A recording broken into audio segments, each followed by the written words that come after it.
Before we get into, your election, your campaign, talking about what we're doing moving forward, can we talk about your past a little bit? Your history with Butte County, maybe Chico specifically. Talk to me a little bit about that. Okay. Well, I'm sixth generation Butte County, and I was born in Chico. My parents met at Chico State. They're both educators. We moved to Corning early on when I was about 4. And I went to Chico State. So we're kind of a Chico-centric, Butte County-centric family. My father, he was an activist. He was Latino in Corning, and so he worked with migrant farm workers who got in trouble at the hospital or with police or whatever their needs were. And really he had 2 simple rules, and he raised us with those rules. And those rules were do the right thing and always help the underdog. And that's how we were raised. It really wasn't an option. We were also raised to value education, which we do. Fast forward, I graduated from Chico State with a communications degree, went into journalism, my first job right out of college was working for a Hispanic lobbyist group in Washington, D.C., and my job was to basically take anything that occurred on the Hill and see what the relevance was for the Hispanic population across the United States. And so I wrote about that as part of my job. After that, my husband at the time did not like Washington, D.C., so he said, let's move back to Chico. So we did. And I've raised my 3 kids here. I have 3 adult children and 1 grandchild, and am expecting my 2nd grandchild. So that's a little bit about my history. In terms of what I've done, for the last 20 years, I've run a nonprofit corporation, and it's Upstate Community Enhancement Foundation. And for the last 22 years, we have been the state-local partner to the California Arts Council. We partner with Butte County Office of Ed on poetry in the schools, poetry out loud. We've done multiple projects with Chico State, with Monca. We ran for 10 years all of the festivals for the city of Oroville. So the Salmon Festival, Feather Fiesta Days, all of those. I still have that nonprofit, and it's being run by the board, and my husband has taken over a lot of those duties. So I also, for 5 years, ran the Butte County Economic Development Corporation and worked alongside the county. In fact, pretty much for the last 20 years, I've worked alongside the county in some way, shape, or form. So I got to know the county, and the more I got to know the county, the more I thought about I would like to start setting some policy. If I were to get elected, I have ideas. I think we could be more regionally collaborative, and I still do. It just takes time in government. That's what I've learned. So actually talking about your time in office as a Butte County supervisor, right? You've accomplished a lot. You don't have to tell me that. But for our viewers specifically, what are maybe the key takeaways, your key highlights in your time of office and what you've actually been able to get past here in the county? The most recent thing was that I was able to secure the 4th vote on the Board of Supervisors for the pallet shelter. It basically was voted down 3-2. And I asked the chair for a recess. We recessed. I went back and said, you realize that if we don't pass this, if we don't give the city of Chico $1.7 million for those pallet shelters, they're going to continue to stay in a federal lawsuit. We need to help the city of Chico. And to his credit, Bill Connolly changed his vote. He went back out and he said, I think I made a mistake on that vote. And he changed it, and it was a 4/5 vote. We needed one because it was a budget adjustment. So it wouldn't pass with just a simple majority. That, I think, was key. Other things, I've helped people with everything from Bidwell Avenue, PG&E excessively trimming Heritage Oaks, and the Riparian corridor there. We got PG&E to work collaboratively with the neighbors. I've been able to help people with everything from tax assessments. One of the bigger things that made a lot of difference was they put a rumble strip in at Garner Lane. So everybody that lived off of Garner Lane was listening to got lots of calls on that one. We were able to talk to Caltrans and said, Rumble Strip probably isn't a real good idea right there in a residential area. Can we look at a larger solution? And like I said, government is slow, but they are looking at a bigger solution because we need some in North Chico. I've worked with the neighborhood out there on flooding. We've had flooding issues in 2019 after the Camp Fire. If you'll recall, we had 9 inches of water on Highway 99. Was able to secure funding for studies for Highway 99, $800,000 for a master drainage study for North Chico because of the haphazard way it's being developed out there. I'm concerned about that. We need a master plan in North Chico. We can't just continue to put everybody on septic tanks and everybody on wells. Everyone out there has their own well, and build a small city, which 3,500 homes is a small city. So we need to consider the way we're developing in the county. Mm-hmm. So you actually mentioned a little bit about what you still need to be done, right? Maybe if you want to talk on that, or maybe some of the other ideas you have for moving forward, what's standing in the way of actually accomplishing those things? Well, one of the things is we need a regional mental health facility of some sort. We absolutely do. But one county cannot accomplish this.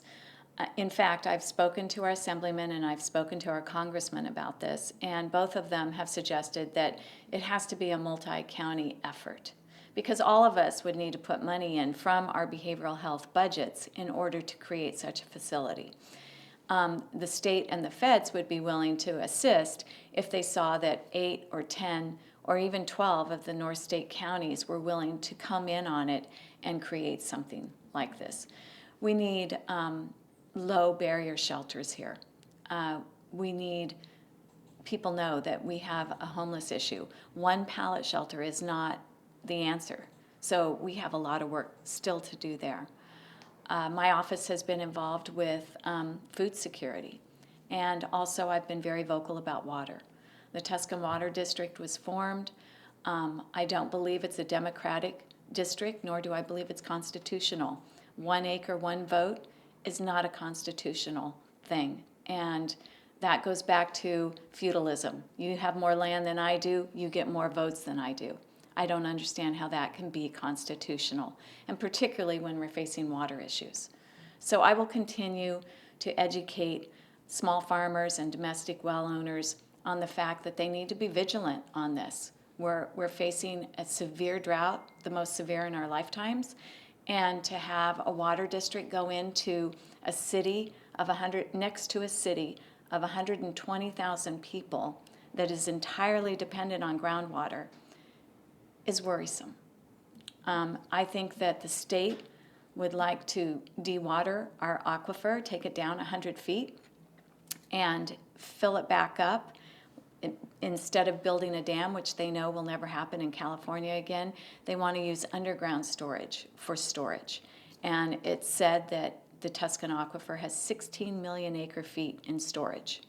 If they dewater our aquifer to 100 feet, we will start to lose our urban canopy.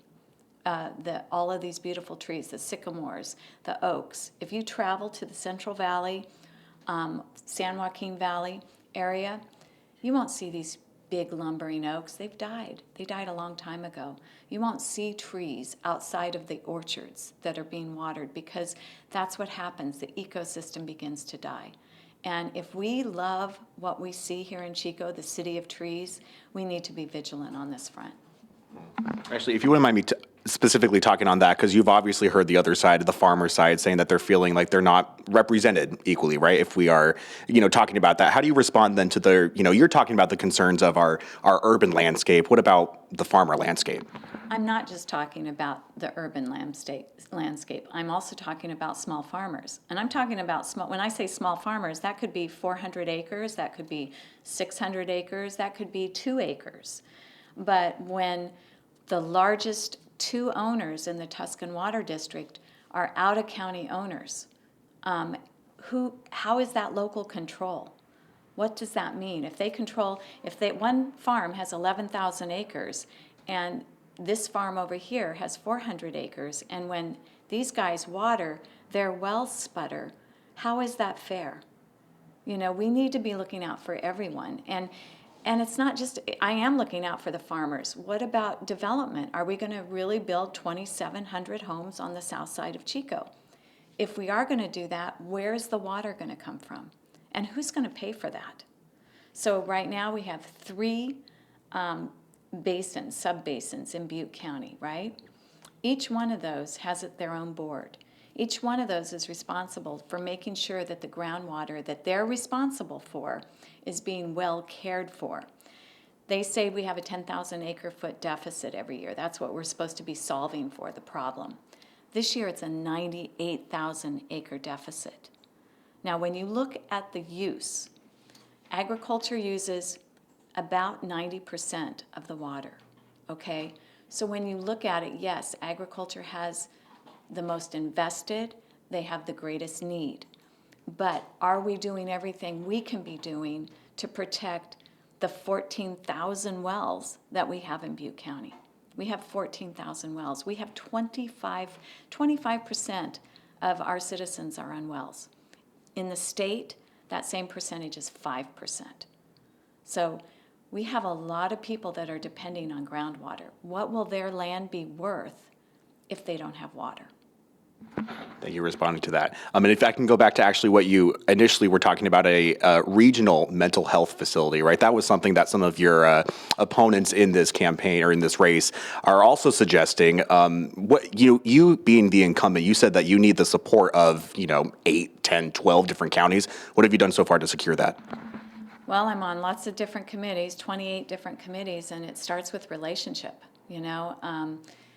We have in Butte County been under different relationships with our managed care programs.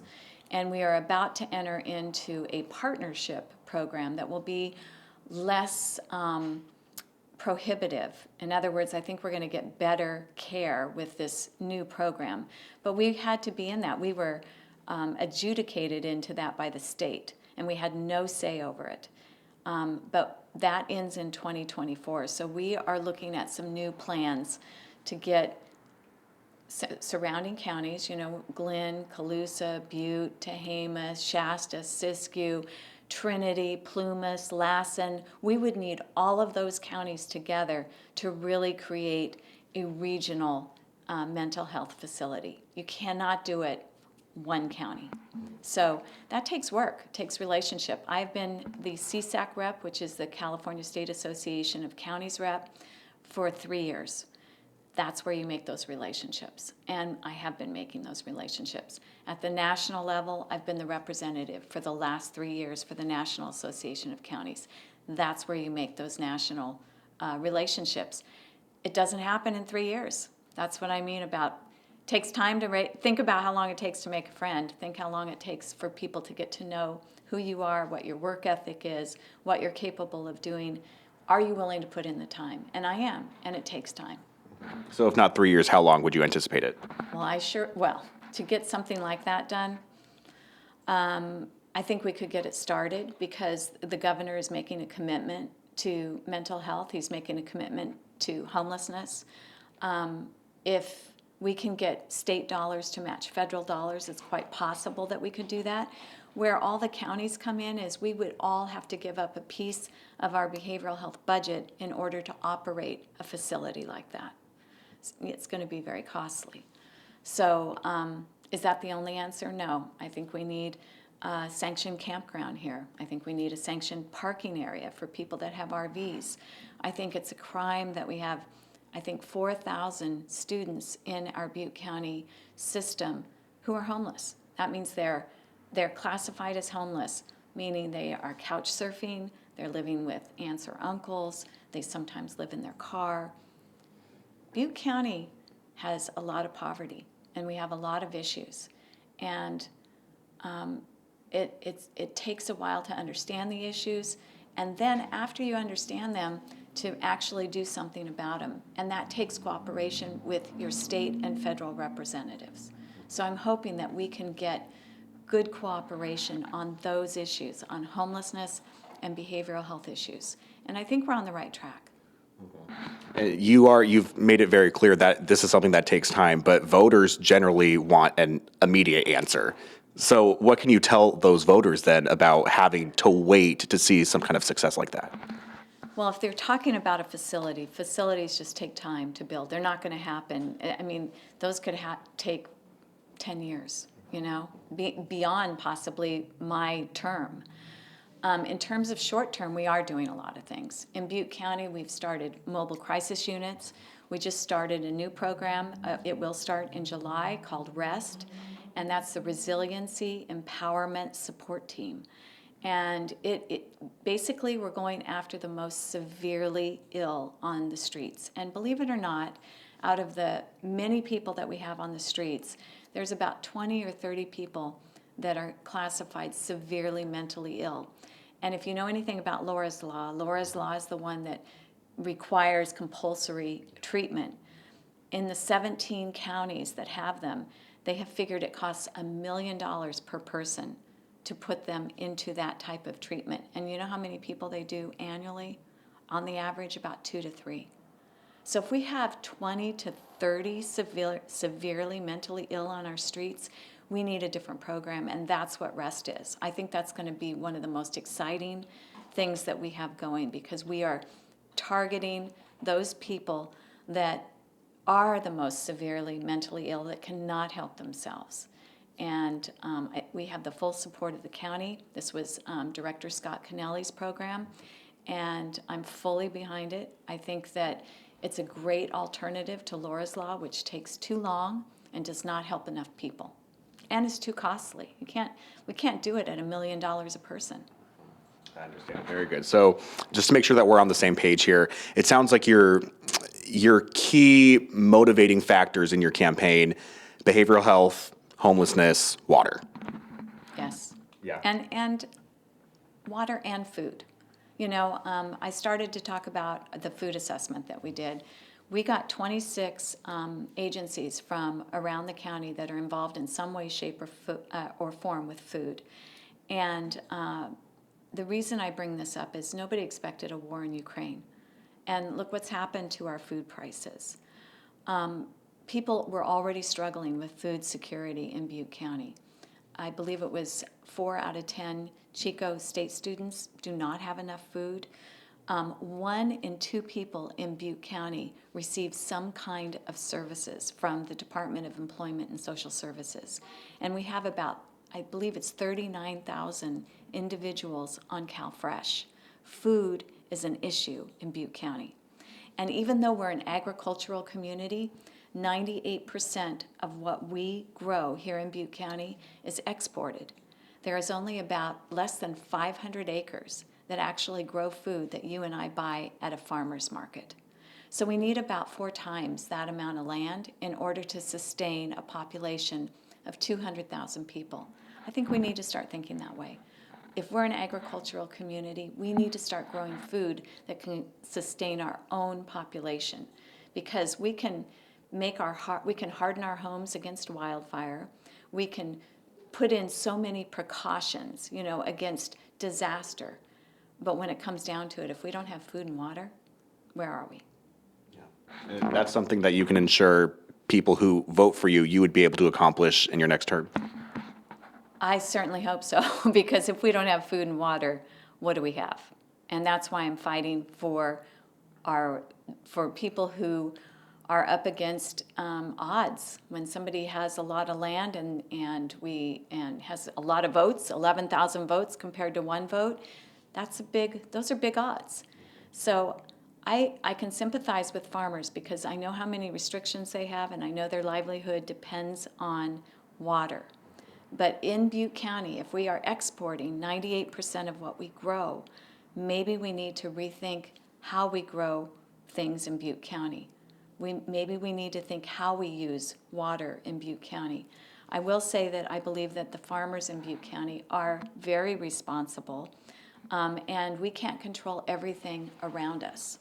The other basins are having an effect on our aquifer. We share an aquifer. So even if we did everything right in Butte County, even though we are at a 98,000 acre foot deficit, and we're only supposed to be at a 10,000 acre foot deficit, what are we going to expect this summer when everybody's going to be pumping because they're not going to get any surface water allocations? What's going to happen?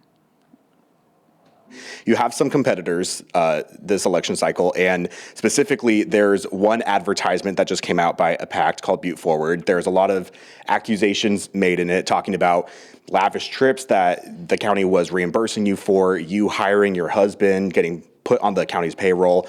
Is there anything you want to respond when it comes to those different allegations right now? Absolutely. First of all, I've never been to St. Louis, Missouri on the county's dime. I don't know where that came from. Second of all, I'm not responsible for higher gas prices. If I am, I have a lot more power than I thought. Third, in terms of hiring my husband, I did not hire my husband. The county hired my husband. He went through the same processes that everybody else did. I thought it was fine since Supervisor Connolly had hired his mother, and she had worked for him for years and years. I didn't think there was anything wrong with it. But when Scuttlebutt started saying, hey, that may not be a good idea, he resigned, and that was in 2019. Very good. So you can say that blatantly everything that was listed in there was not factual. I want to talk about lavish trips. I am the elected representative for the county for these trips, just like Sheriff Honey is the head of the Sheriff's Association for the state of California. That requires travel. Just like Supervisor Connolly is the head of California LAFCO, that requires travel. Just like Supervisor Teeter is the head or the second VP or the first VP of RCRC, that requires travel. I am the appointed representative by my board unanimously to the California State Association of Counties. That requires travel. As far as Napa Valley, I never went to Napa Valley on the county's dime. I am the vice president of the Latino caucus for the counties, but I pay for that all out of my own pocket. In terms of this last trip that I took to Washington, D.C., it was entirely refunded by Pew Charitable Trust because of my work on the national board with the Resilient Counties Advisory Board, and that's for NACO. That's the National Association of Counties. So again, I really feel, and then for 2 years I didn't travel at all because of COVID. So I really believe that this is just an attack that is unwarranted. It's the lowest form of politics that I can imagine, and that's being employed here. I voted unanimously. By the way, our board voted unanimously on, sorry, my lips are getting dry here. Our board voted unanimously on the needle exchange to not have them in the unincorporated areas of the county, which is what we control. So that whole scene and what, they were saying that they showed needles, they showed higher gas prices, totally false. And then misrepresented the travel and then totally blew out of the water the whole thing with my husband, as I just explained. So it's just a tax. I think it's unfortunately part of the way politics are done. I don't do them that way. My opponent and I both signed a form when we took out our papers to run, that we would not do smear campaigns, that we would not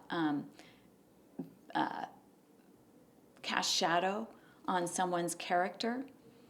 I've not done that, but my opponent's people have. Understood. My last two questions. The redistricting process, that was obviously a very controversial few months of doing that, right? You specifically were making accusations that the conservative majority was gerrymandering this map that was ultimately chosen, right? And then you specifically, I'm sure you're very aware, received a lot of pushback from different people in the community. Giving you the opportunity right now to respond to those kind of concerns that they feel as if when you don't get your way, you kind of just, take the other path. You say this is gerrymandered, how can you respond to those different kind of concerns? Well, we live in a democracy, and if we truly lived in a democracy where those who had the loudest voices and the most votes would win, then the map that we adopted that was drawn by a fellow supervisor after we spent $80,000 on a consultant who said a version of his map was a partisan gerrymandered map and he is the professional, then I would take his word. We had over 900 letters supporting the map drawn by the consultant, and we had 73 letters we had 73 letters from proponents of Supervisor Kimmelshew's map. So you tell me, which is more democratic? You tell me, am I being upset to get my way, or am I representing the people? I'm representing the people, and that's what the people's will was, and it was overturned by a small minority. Thank you for responding to that. My last question, before I ask you if you wanted to add anything else, just like I'm asking your other opponents as we're doing these kind of stories with them, if you could kind of summarize everything in one sentence, the reason you should be voting for Debra Lucero this campaign cycle is because? Is because I represent the people. I don't represent special interests. I listen to the arguments. I read the materials. I do my homework. I attend the meetings. But if somebody contributes to my campaign expecting something in return, that's not going to happen. And if you look at the difference between those who donate to my campaign as opposed to my opponent, he's getting $4,900 a pop. I'm getting $50, $100, $200, $20. I have nearly 700 donors. I would say my opponent has maybe 50 donors. So again, we're talking about small minorities of people with large amounts of money. I represent the people. And he's getting most of his money from police PACs, $4,900 a time. So, as I said, I'm not getting my money from political action committees. I'm not getting my money from unions, or I'm sorry, strike that. I did get some money from unions, but I'm getting SEIU money, UDW money. These are workers that are making minimum wage and do some of the hardest work. So I am represented, I don't know if you know that, but I'm represented by the California Nurses Association, SEIU 2021, UDW, Planned Parenthood. I don't know, it's all on my website. I don't want to leave anybody out. There's the Northstate Labor Federation. Anyway. Yeah. Send them to the website. Yeah, send them to the website. I've got a list of endorsements there. As I said, you're not going to be able to buy my vote.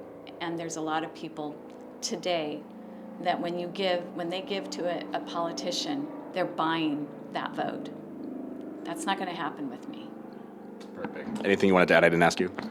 Everybody's talking about public safety.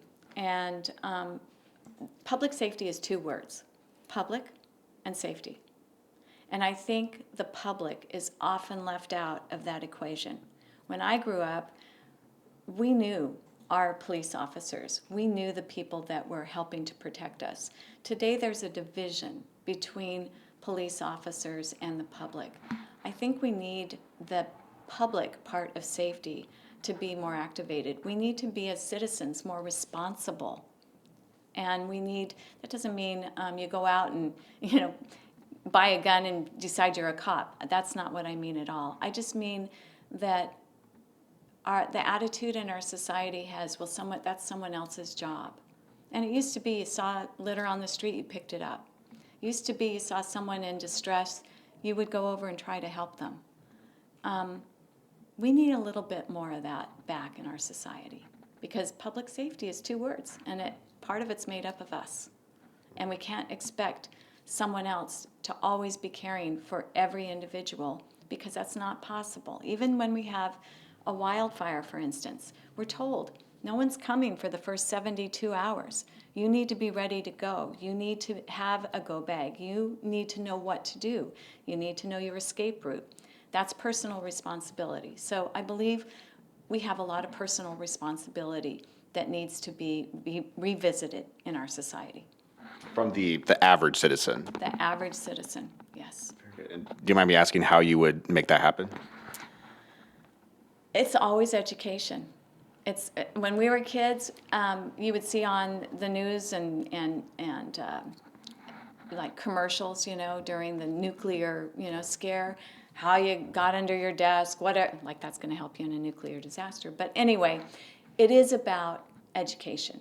When smoking was still acceptable and large tobacco companies were denying that it caused cancer, what happened? They started an education campaign. It took decades for things like this to occur. And we have gotten to where we are today over the decades because I don't believe that our children, we aren't taught where our water comes from, we aren't taught where our food comes from, and we aren't taught much about civic duty. In fact, we don't know much about civic duty. We just go through school and everything magically happens. Potholes magically get filled. Trees magically get trimmed. Cars, when they get in an accident, somehow get cleared away. We need to know more about how our society works in order to be more active participants. That's what I mean by public safety. There's a lot to public safety. It's not just police and firemen who keep us safe, although I am grateful for both of those professions. But we all need to take some personal responsibility too.